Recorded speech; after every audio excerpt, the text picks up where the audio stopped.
Hello বন্ধুরা, আপুরা ভাইয়ারা কেমন আছে? আসসালামু আলাইকুম। ভালো আছি আলহামদুলিল্লাহ। আজকে রান্না করি বেগুন খড়খড়ি, বেগুন ভাজি। বেগুন ভাজি করতেছি।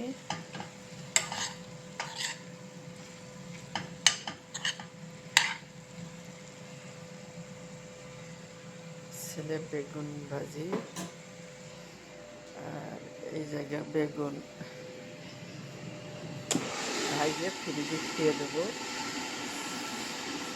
এটা ফ্রিজে খেয়ে দেবো ভাইজে। এটা মারুস রান্ধে, মারুস দিয়ে খাওয়া যাবে।